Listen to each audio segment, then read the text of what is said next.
Muito obrigado, pastor Jean. Bom dia, queridos irmãos e irmãs. É uma alegria muito grande poder estar com vocês. Fico feliz também de poder trazer a palavra do nosso Senhor nessa manhã. E que a paz e a glória e a graça do Senhor Jesus esteja com vocês. Muito obrigado. E que Deus possa nos fortalecer na fé, porque é isso que a palavra de Deus faz. A palavra de Deus, ela é sempre contra nós, para nos ser também em nosso favor em Jesus Cristo. Primeiro ela nos cutuca, ela nos corrige, para que depois ela também nos carregue, nos fortaleça e nos coloque na presença do nosso Senhor Jesus Cristo. Você conhece alguém que ora por você? Hoje nós já tivemos duas experiências maravilhosas que Deus presenteou a essa igreja. Um casal que se despede da comunidade e duas crianças que são apresentadas. São formas de orar por outras pessoas. Qual foi a última vez que você orou por alguém? Hoje nós oramos de novo pelas mesmas situações, mas pense agora na sua vida. Quando o pastor Jean me convidou para trazer o tema, nós estávamos na aula da pós falando sobre Jó. Jó tem sido o tema da minha caminhada acadêmica. Já faz mais de 20 anos que eu terminei o meu doutorado no livro de Jó. E uma das coisas que mais me impressiona no livro de Jó é sobre a intercessão dele. E esse foi o assunto que levou o convite do pastor Jean. A intercessão. Quando nós falamos de intercessão, nós falamos de oração. E como é bom, como é um privilégio, eu não sei se você já parou para pensar nisso, nós, pó da terra, podermos ter a oportunidade de falar com o Deus Todo-Poderoso, Criador do céu e da terra. Você já parou para pensar nisso? Nós, pela lógica, somos indignos de estarmos na presença desse Deus. A gente já declarou isso para Ele hoje. No louvor, nas orações que nós aqui já ministramos, já fizemos. É espetacular você e eu podermos falar com Deus. A oração é o respirar da alma. A oração é o momento que eu tenho de estar na presença desse Deus vivo. Como é maravilhoso a gente saber que nós não temos um Deus morto, né? Como é maravilhoso a gente poder se relacionar com Deus que está do nosso lado, que caminha conosco, que ouve com toda atenção. O salmista já diz que Deus inclina o seu ouvido para ouvir quando você e eu oramos e falamos com Ele. A intercessão é um tipo de oração. Quando a gente fala de oração, a gente conhece na Bíblia vários tipos de oração. Nós já fizemos aqui vários deles hoje. Nós já intercedemos. Nós já louvamos. Nós já agradecemos. Nós já suplicamos. Percebem? Esses verbos, eles existem para caracterizar o que na Bíblia nós conhecemos como oração. E essa oração, como privilégio, ela nos coloca num relacionamento com Deus. E isso é bem importante a gente considerar. E quando a gente fala de intercessão, nós, além de estarmos nos relacionando com Deus, estamos nos relacionando com o nosso próximo. A oração de intercessão é o amor ao próximo na prática. Tem a diaconia, que vocês já fazem. Mas a oração de intercessão significa eu abro mão do meu direito, eu abro mão de pensar em mim, para pensar nas necessidades do meu irmão, da minha irmã. Mas hoje nós vamos ver que Jesus amplia esse contexto todo, de também intercedermos e orarmos por pessoas que nós muitas vezes nem temos um relacionamento. De nós lembrarmos de pessoas que talvez a gente nem conhece pessoalmente. Já parou para pensar nisso?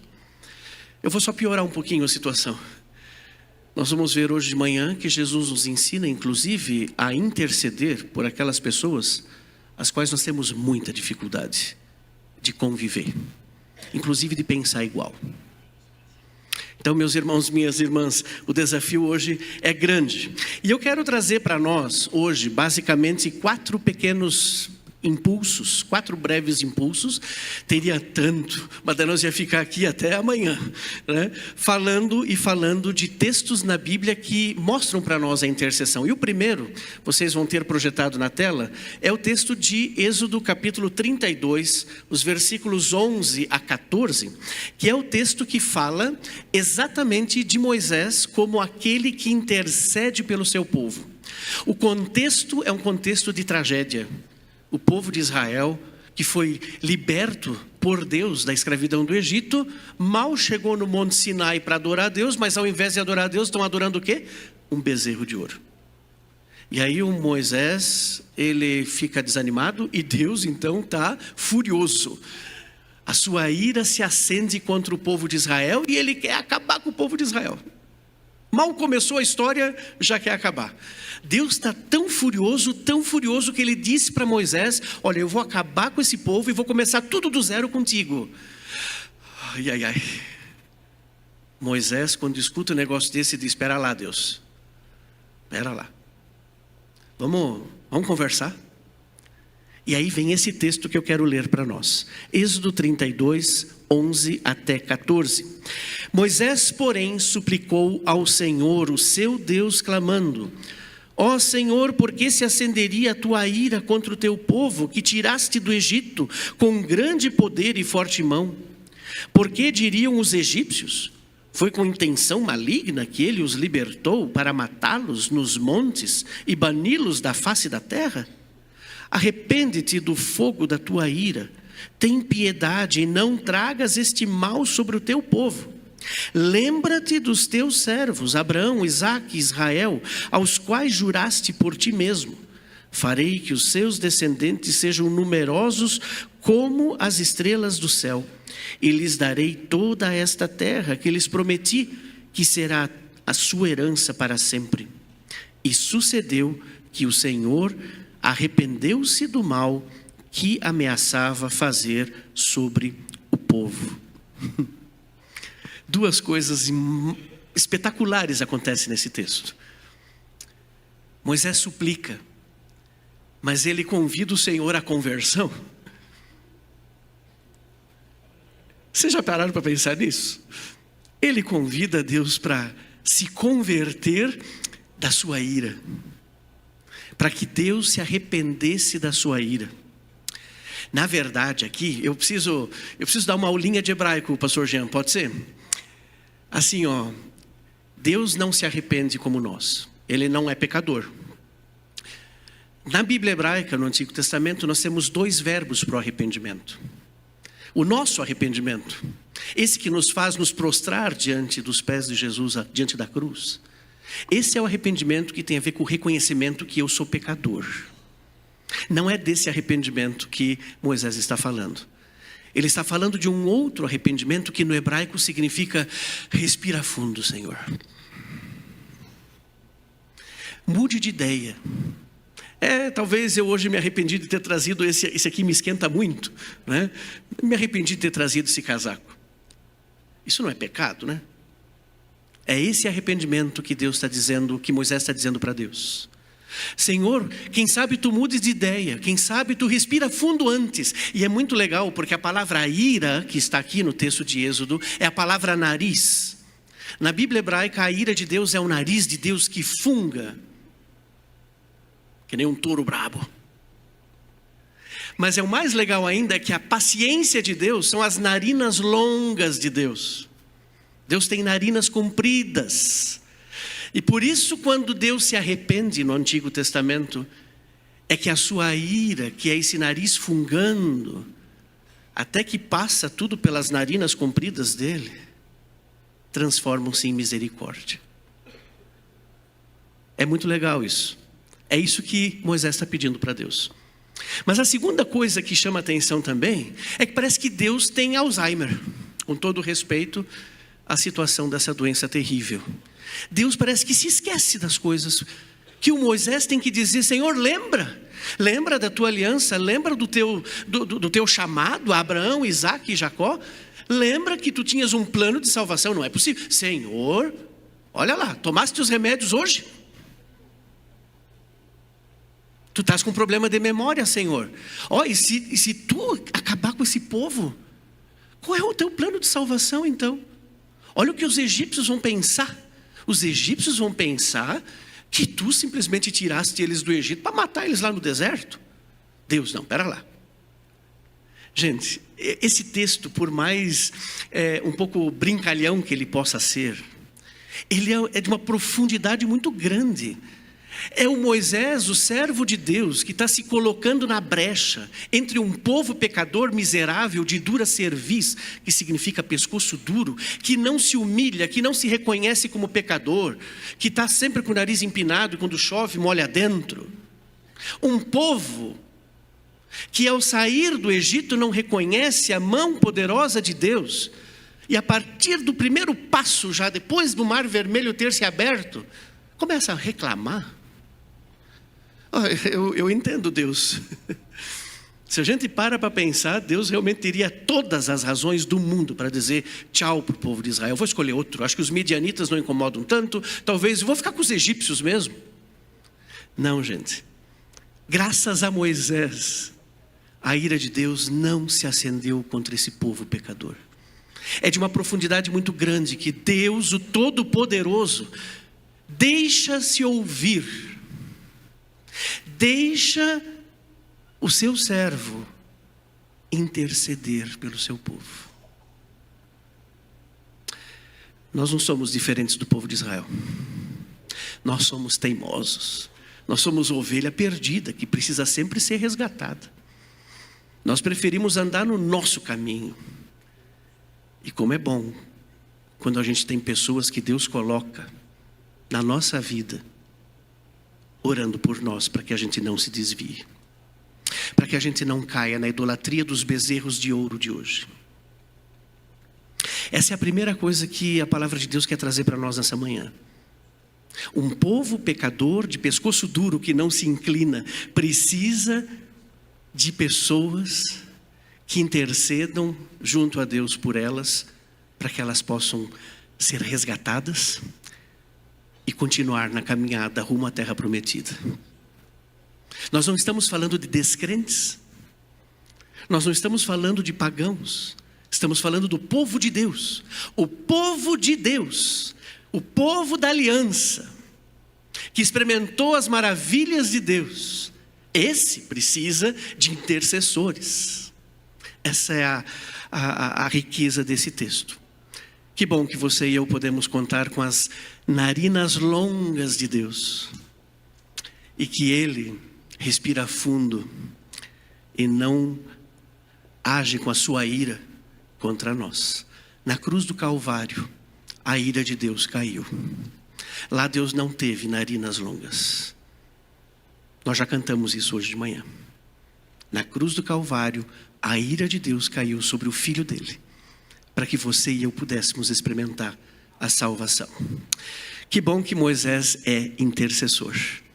Que Deus levante homens e mulheres nessa igreja, que assim como Moisés, possam interceder quando nós queremos teimar com Deus e quando nós nos desviamos da sua palavra. O segundo texto que eu quero compartilhar com vocês é do meu amigo Jó, e eu tenho uma tentação muito grande de que quando eu falo do Jó eu me estenda mais. Então eu estou cuidando muito aqui, né, para que eu não me estenda, para que a gente não fique aqui para o almoço, né? Mas em todos os casos o Jó sempre me impacta e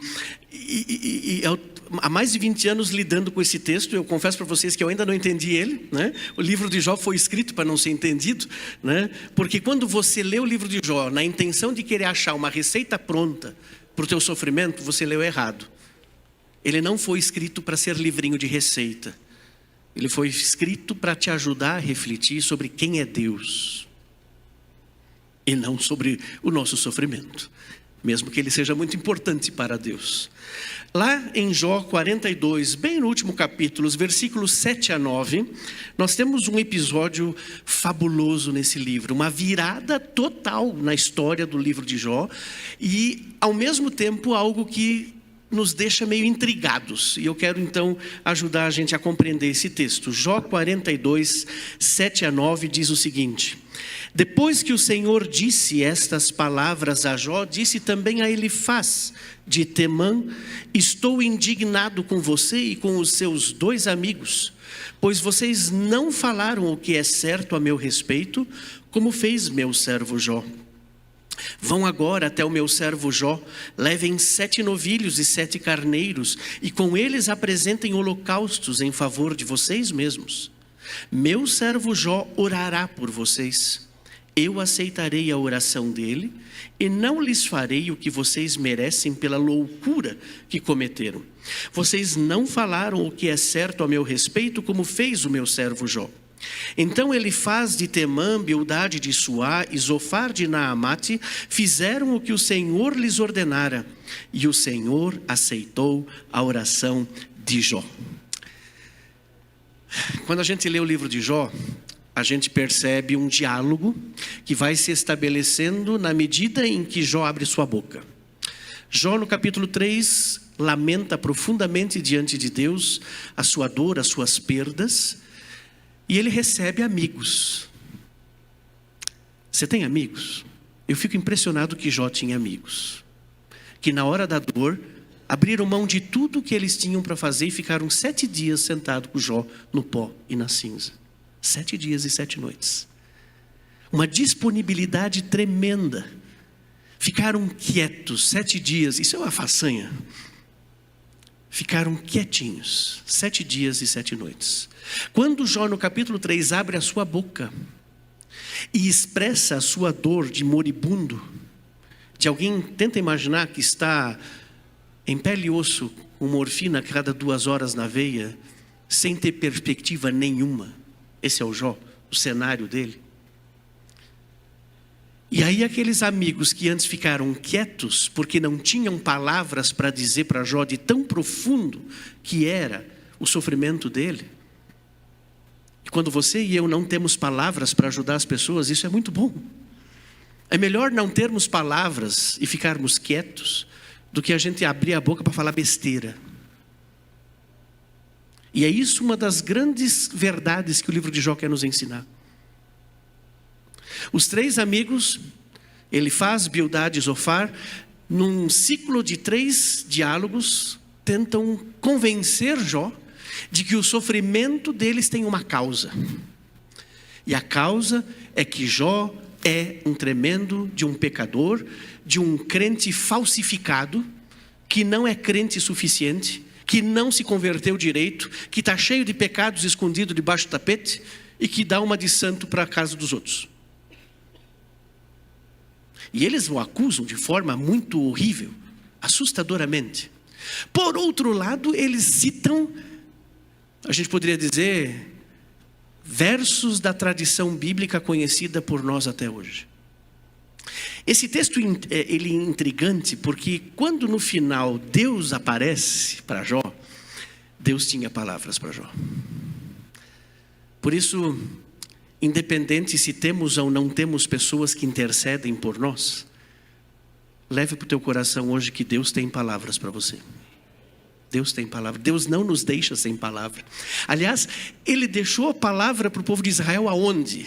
No deserto. Deserto na Bíblia, literalmente, é o lugar sem palavra.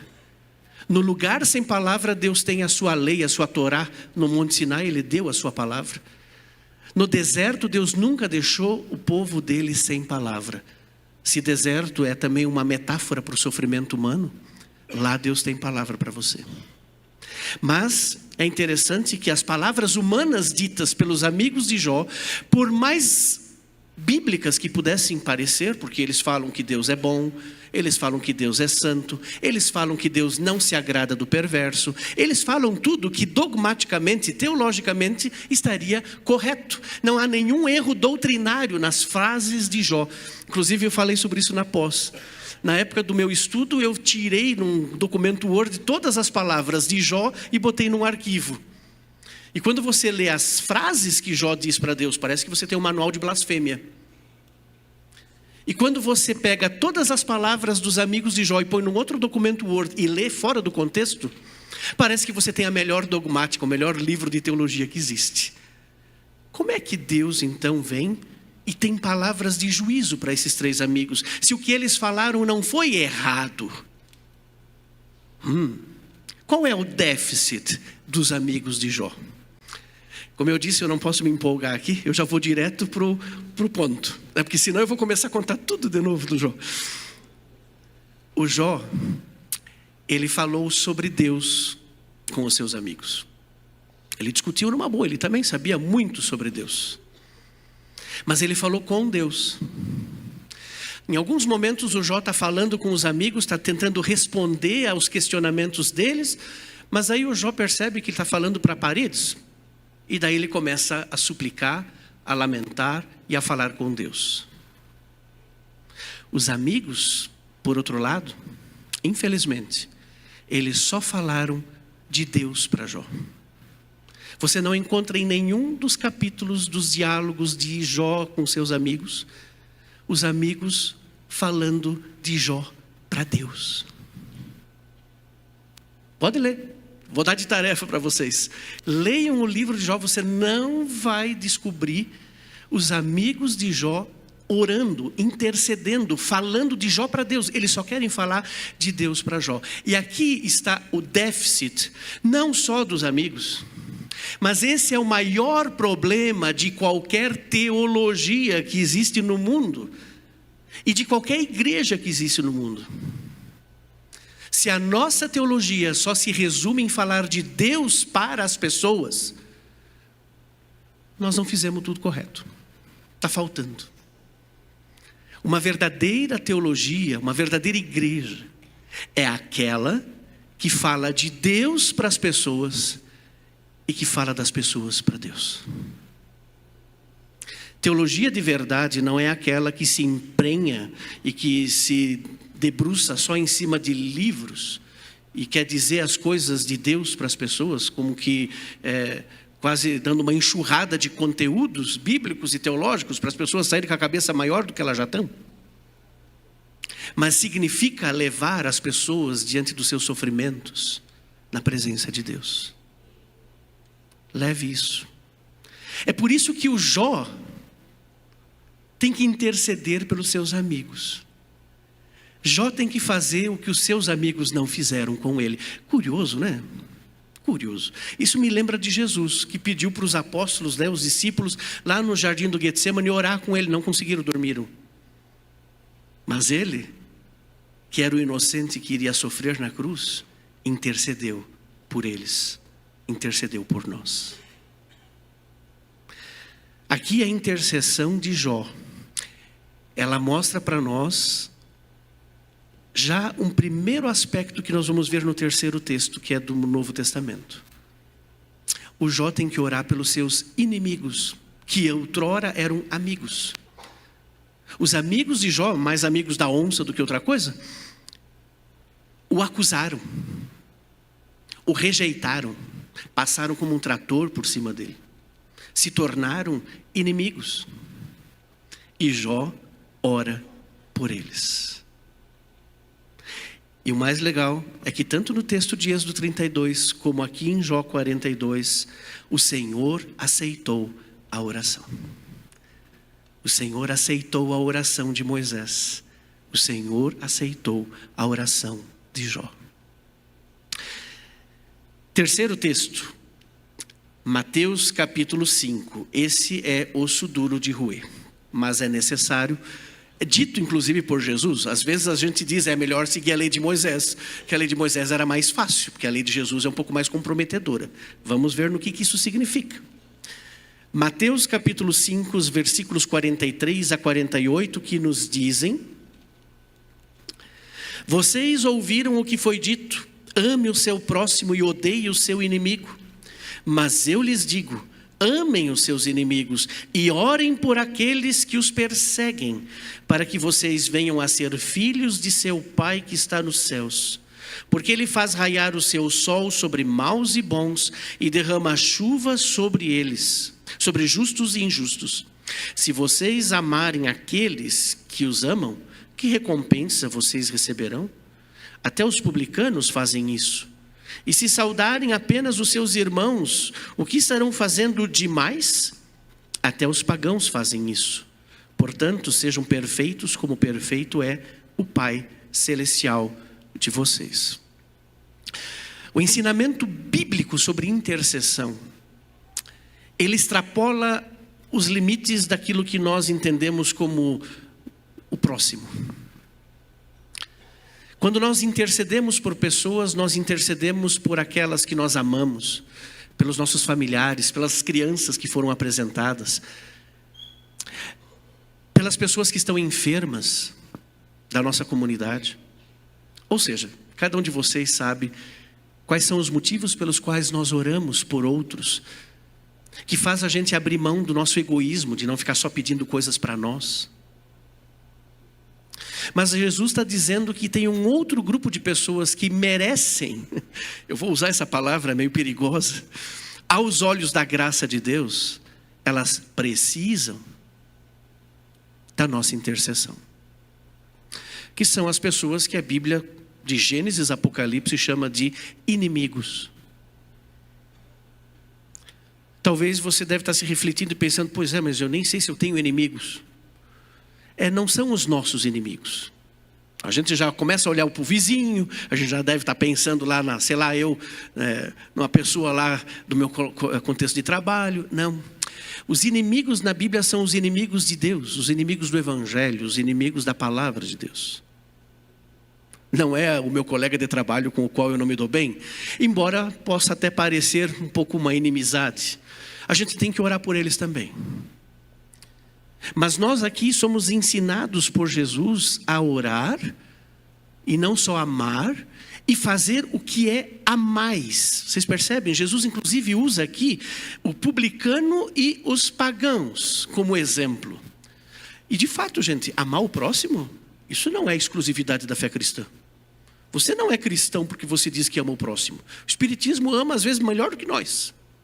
Nós temos vergonha às vezes como cristãos de falar que amamos o próximo, quando a gente vê exemplos de outras religiões, que nós não assinamos embaixo, que negam Jesus Cristo como seu Senhor e Salvador, mas que no quesito amor ao próximo, nos envergonham.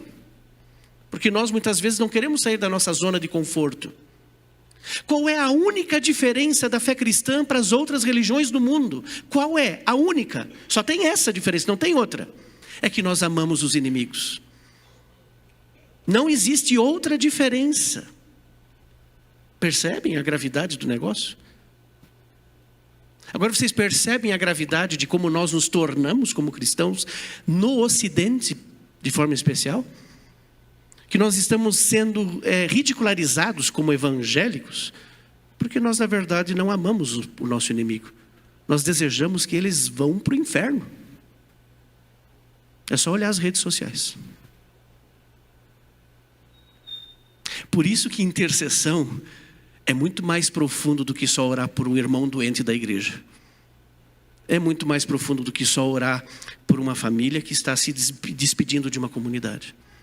Isso é o mínimo que nós poderíamos fazer.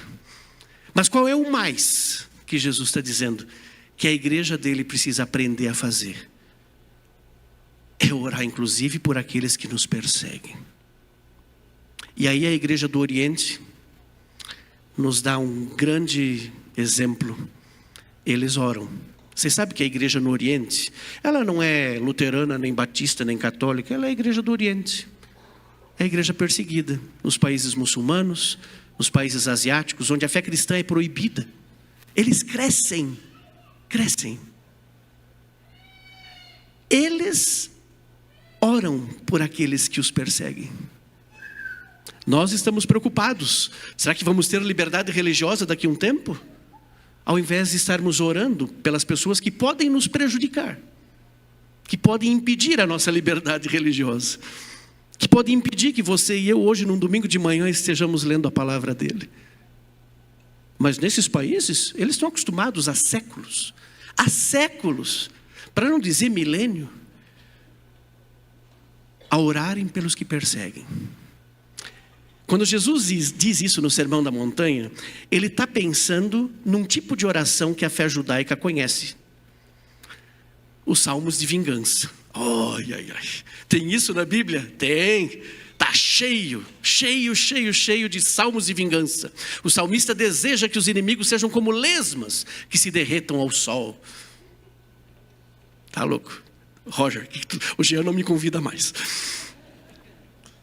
Tá cheio, gente. 60% dos salmos na Bíblia são salmos de lamento. E dentro desses salmos de lamento, a maioria deles tem imprecações, que são desejos de vingança. Isso está na Bíblia? Tá. E a igreja não tirou isso. E Jesus está dizendo para eles, orem pelos seus inimigos. Eu fico imaginando o Joãozinho, o Pedrinho, o Mateuzinho lá, todos eles, os discípulos, o que eles tudo pensaram? Jesus está dizendo para nós orar os salmos de vingança. É verdade.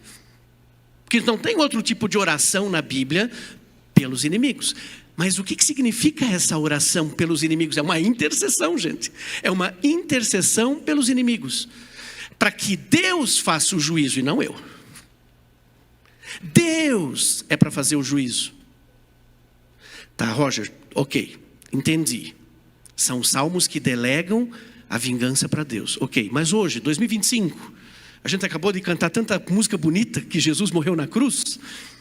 Que bom que você cantou sobre isso, porque esse é o critério para agora você e eu orarmos salmos de vingança. Jesus orou um salmo de vingança na cruz, sabia? Pai, perdoa-lhes porque não sabem o que fazem. Estevão, o primeiro mártir que foi morto pelos que o perseguiam, disse: Pai, não lhes imputes este mal. É essa oração que hoje a igreja perseguida no Oriente está fazendo. É essa oração que Jesus quer me ensinar hoje a mim e a nós.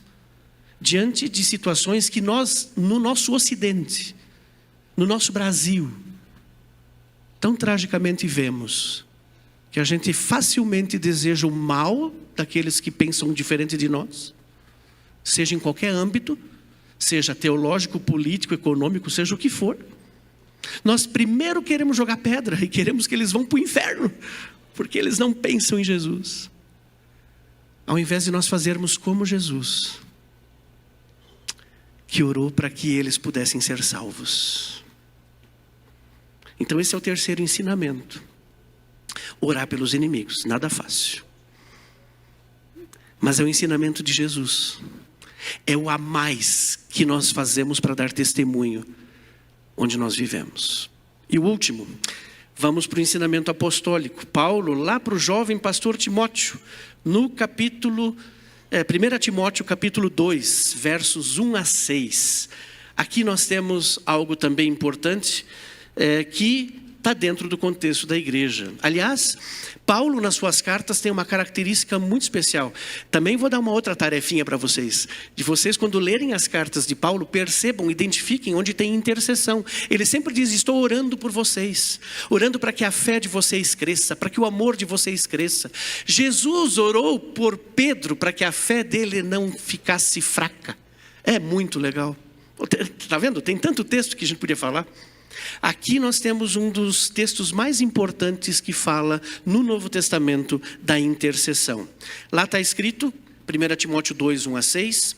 Antes de tudo, recomendo que se façam súplicas, orações, intercessões e ações de graças por todos os homens, pelos reis e por todos os que exercem autoridade, para que tenhamos uma vida tranquila e pacífica com toda piedade e dignidade. Isso é bom e agradável perante Deus, o nosso Salvador, que deseja que todos os homens sejam salvos e cheguem ao conhecimento da verdade. Pois há um só Deus e um só mediador entre Deus e os homens, o homem Cristo Jesus, o qual se entregou por si mesmo como resgate por todos. Esse foi o testemunho dado em seu próprio tempo. Queridos irmãos e irmãs em Cristo, isso aqui é muito profundo. Para que nós devemos orar? Fala de súplica, fala de ação de graças, fala de intercessão. Para quê? Para que todas as pessoas conheçam o amor de Deus. Intercessão é missão, gente. Grupo de oração é grupo de missão. Vocês percebem que falta um tipo de oração aqui? Existe a súplica. A súplica também pode ser em favor dos outros, não só em favor de mim mesmo. A ação de graça pode ser por mim, mas pode ser pela vida dos outros. A Bíblia ensina a gente se alegrar com a alegria dos outros e não a chorar pela bênção deles. A se alegrar com a bênção deles. E a intercessão, sabe o que está faltando? A petição. É aquela que a gente pede por nós. Paulo não coloca aqui. Não que ela não seja importante. Ela vai ser citada em outros lugares. Mas aqui o Paulo tem um desejo de ensinar o jovem pastor Timóteo, na cidade de Éfeso, uma cidade bem complicada, com um sincretismo religioso enorme, com uma dificuldade tremenda com as autoridades, com os governantes, perseguição. Terrível, o contexto de Éfeso é um contexto horrível naquela época. Não era fácil ser cristão nessa cidade. E ele está dizendo, orem pelas pessoas. Orem pelas autoridades, pelos governantes. Orem para que eles possam reconhecer o Evangelho. Porque isso é bom e agradável. Porque esse é o sonho de Deus. Qual é o sonho de Deus? Que todas as pessoas venham conhecer o Evangelho. Isso não é automático. Nós não vivemos mais num estado de cristandade. O estado de cristandade foi fundado por um imperador romano chamado Constantino, em 325 depois de Cristo, que batizou todo mundo em série e disse, agora todo mundo é cristão. Só publicamente, porque internamente era paganismo puro. E isso nós estamos colhendo até hoje, é uma desgraça isso. O que esse imperador fez é uma desgraça. Isso é o fim do Ocidente, como a gente diz hoje. Não é mais automático que só porque você é membro de uma igreja que você é crente. Ser batizado também não diz nada hoje. É por isso que o Paulo está dizendo, orem por todas as pessoas. Isso é bom e agradável, porque Deus quer que todas as pessoas sejam salvas e cheguem ao conhecimento da verdade.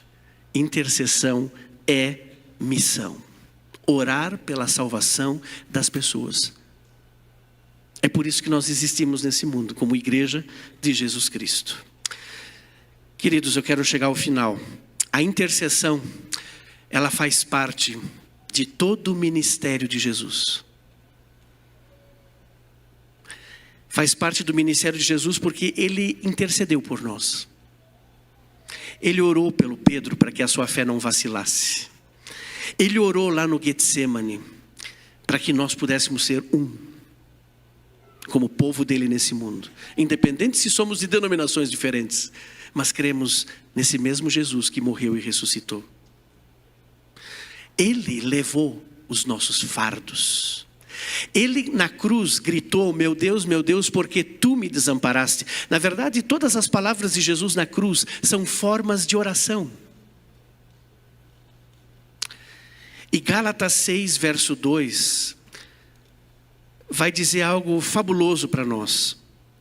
Gálatas 6, verso 2, e com esse verso eu quero concluir. O Paulo está dizendo, levem os fardos pesados uns dos outros, e assim cumpram a lei de Cristo. Levem os fardos pesados uns dos outros. Tem 90 vezes essa expressão no Novo Testamento, uns dos outros. Perdoai-vos uns aos outros, amai-vos uns aos outros. Aqui, levem os fardos pesados, as cargas uns dos outros. A igreja existe para isso. O suportai-vos uns aos outros é ser suporte. Não é suportar de ter tolerância. Tem gente que não tem tolerância à crentose, né? Tem os crentes, né? Não tolera os crentes, né? Tem intolerância à crentose. Aqui é ser suporte. E uma das formas mais concretas que a Bíblia nos ensina a sermos esse suporte é a intercessão. Então, que você e eu possamos lembrar que o povo de Deus, a igreja, não é um povo santo assim por osmose, né?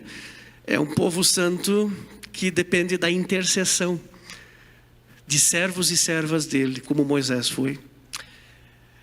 Nós precisamos fazer aquilo que muitos não fazem conosco. E às vezes eu já tive essa experiência de ir para um hospital E eu fui preparado para orar por aquelas pessoas enfermas e, na verdade, foi o contrário que eu experimentei. As pessoas lá enfermas é que, com a sua vida de fé, estavam lá testemunhando para mim do amor de Deus. E podiam orar. É interessante orar. Não deixe de orar pelos que perseguem você por causa do Evangelho. Bem-aventurados sois vós, quando por minha causa vocês serem perseguidos, como de Jesus, lá em Mateus capítulo 5 também. E que possamos lembrar que a intercessão, ela tem acima de tudo um aspecto missionário. Nós não oramos apenas por coisas deste mundo para as pessoas. Nós podemos orar pelo namoro dos nossos filhos, pelo casamento dos nossos filhos. Podemos orar pela cura, pela enfermidade de alguém. Podemos orar pelo novo trabalho, nova cidade que alguém vai, pelas crianças que foram apresentadas, pelo crescimento dessa igreja. Mas não esqueçam, isso é aqui. Nós queremos orar para aquilo que vai para a eternidade, para que as pessoas possam viver a partir da ótica da eternidade. Eu queria deixar um testemunho nosso, da minha família. Em 2020, a minha esposa recebeu um diagnóstico de câncer. Tricoleucemia, para ser bem exato. Uma doença crônica, que na medicina é uma doença rara e que não tem uma cura, teoricamente, anunciada. E ela começou o tratamento bem nos dias do lockdown, dia 18 de março, estava eu com ela em Curitiba fazendo o exame da medula óssea. E daí o diagnóstico veio até julho, começou o tratamento, 21 foi a primeira quimioterapia, 23 a segunda quimioterapia, agora em fevereiro o tratamento de imunoterapia. Nesse processo de 5 anos, todas essas terapias, além disso também, várias consultas, praticamente a cada 40 dias uma viagem para Curitiba e 3 exames de medula. Se é para computar tudo isso, a gente olha para trás e diz, até aqui nos ajudou o Senhor. Nessa quarta-feira, ela foi para Curitiba para fazer um exame, que justamente era para saber o resultado dessa última consulta, último tratamento de medula óssea. E a médica, com muita alegria, pôde dizer para ela, olha, Rani, essa doença ela não tem cura, mas no teu exame de medula, deu 0,03 de quantidade de tricoleucemia, ou seja, da doença no teu sangue. Ela vibrou. A gente é muito grato a Deus, mas a gente é muito grato a pessoas que desde 2020 oram, intercedem por ela e por nós. Nós sabemos dizer na prática o que significa ser carregado por Deus no meio de sofrimentos, de doença. Pessoas que a gente nem conhecia mandavam um abraço, mandavam um recado por outros. Estamos orando por vocês, estamos orando por ela. Ela hoje pode agradecer a Deus pela sua, a gente considera uma cura no sentido de que o câncer nunca tem a última palavra da nossa vida. A gente pode até morrer do câncer, mas não é o câncer que tem a última palavra. Eu já ajudei a sepultar pessoas que morreram de câncer, mas que já estão na glória com Jesus, estão curadas, certo? Que esse testemunho possa servir de também incentivo para nós, de orar por pessoas. A gente sabe o que necessita e a gente sabe que precisa ser carregado. Tem dias que não dá para acordar sem pensar, como é que vai ser esse exame hoje? 3 exames de medula. Eu disse para ela, tu é uma corajosa, eu não consigo nem imaginar aquela agulha nas minhas costas. E com graça e gratidão no coração, a gente pode compartilhar isso com vocês. Eu quero interceder por você. Eu não sei como está o teu coração hoje, eu não sei quais são as tuas necessidades. Talvez você está precisando de consolo. Talvez você esteja enlutado. Talvez você está com uma angústia, uma ansiedade. Talvez você está passando por algum problema na sua família. Talvez você está passando por alguma perda que você não sabe como resolver. Eu quero orar com você aqui nessa manhã. Eu quero concluir esse culto nessa com essa possibilidade maravilhosa que Deus nos deu de orarmos uns pelos outros e carregarmos os fardos uns dos outros. Se você tiver a liberdade e quiser vir aqui à frente, você pode fazê-lo. Eu vou orar e quero colocar a sua vida na presença do nosso Deus. Venha, se coloque na presença do altar de Jesus. Eu não sei o que está no teu coração, mas Deus sabe o que está lá. Deus sabe o que você tem de preocupação. Deus sabe o que está no teu coração que faz você não dormir direito de noite, que tem te tirado o sono, que tem te tirado a alegria. Eu de fato não sei, mas eu sei que o Senhor sabe. E esse Senhor que sabe tudo, Ele tem narinas muito compridas. A sua ira caiu sobre Jesus Cristo para que você e eu pudéssemos estar aqui hoje na presença dEle. A sua ira caiu sobre Jesus para que você e eu pudéssemos experimentar a graça do seu perdão, a graça da sua maravilhosa palavra. E por isso eu quero orar com você nesse momento. Ó Pai querido, nós te louvamos, nós te rendemos graças por essa manhã, Senhor. Por tudo aquilo que Tu já permitiste que nós experimentássemos e vivêssemos diante de Ti na Tua presença aqui nesse culto. Senhor, quando Tu perguntaste para o Adão onde é que Adão estava, Adão se escondeu, porque teve medo. Obrigado, Senhor, que nessa manhã nós não estamos aqui escondidos, mas nós estamos diante da Tua cruz, diante de Ti, da Tua palavra. E nós te louvamos, Senhor, e rendemos graças ao Teu nome, porque Tu conheces a cada um de nós, desde o ventre materno. Tu tens feito histórias na vida de cada um de nós. E por isso, Senhor, nós te louvamos que nós não somos meros desconhecidos, mas, Senhor, nós também queremos nos colocar na Tua presença. E eu aqui quero interceder, Senhor. Quero colocar diante de Ti cada pessoa dessa igreja, da Igreja Refúgio. Quero colocar diante de Ti os pastores, suas famílias. Colocar diante de Ti as lideranças. Mas também, Senhor, cada uma dessas pessoas que está aqui diante de Ti, que se coloca na Tua presença. Tu sabes das suas necessidades. Tu sabes o que elas precisam, Senhor. Tu sabes daquilo que vai para elas trazer a paz, trazer respostas, trazer aquilo que fortalece a vida de fé delas. Obrigado pelo privilégio da oração, Senhor. Obrigado pelo privilégio da intercessão. Que Tu que carregasse os nossos fardos nos ensina a carregar os fardos uns dos outros, também em oração. Não permita, Senhor, que a gente despreze exatamente isso que é tão simples, parece tão banal, mas é tão especial, Senhor. Carregue, Senhor, cada uma dessas pessoas que está aqui. Fortaleça a sua fé. Cure, Senhor, feridas, cure enfermidades. Restaure lares, Senhor. Promova o Teu perdão. Traga paz, Senhor. Traga paz diante da ansiedade. Traga paz diante de inimizades. Traga a certeza da Tua presença na vida de cada um deles. E por isso, Senhor, nós nos colocamos na Tua presença, rogando pela Tua palavra, pelo Teu agir e pela Tua bênção, em nome de Jesus, amém. Queridos, Jesus diz para nós: no mundo nós vamos passar por aflições, mas tem de bom ânimo, eu venci o mundo.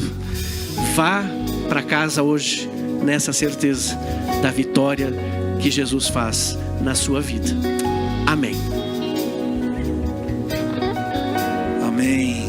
Que precioso, que tempo precioso, sermos lembrados de algo tão fundamental nas nossas vidas e que faz toda a diferença. Eu quero pedir a você que você não falte no em casa que você vai ter nessa semana, pois nós vamos dar direção à liderança para que durante todo o em casa nós tiremos de fato o em casa para orarmos uns pelos outros. Então faça desse momento um marco aí na tua agenda para que a gente possa orar uns pelos outros nessa semana e estimularmos esse amor esse favor de Deus que o Senhor nos promove uns para os outros, em nome de Jesus, amém? Amém? Vamos ficar de pé então para encerrarmos o culto hoje. Levante suas mãos para o alto e vamos orar ao Senhor. Pai, obrigado pelo privilégio que o Senhor nos dá da Tua palavra. Obrigado por termos sido lembrados, Pai, de algo tão precioso, tão importante nas nossas vidas. Pedimos para que o Senhor nos direcione, nos impulsione a colocarmos isso em prática ao sairmos daqui, Senhor. Para que, de fato, o que o Senhor falou ao nosso coração não fique nesse prédio, mas que saia no nosso coração, por onde nós formos, onde nós estivermos, Pai. Levanta-nos, Pai, como intercessores uns dos outros. Guarda-nos, leva-nos em segurança. Abençoe a nossa entrada, a nossa saída. Nós te pedimos, em nome de Jesus. Amém e amém. Que Deus te abençoe e te dê uma semana cheia da presença de Deus, em nome de Jesus.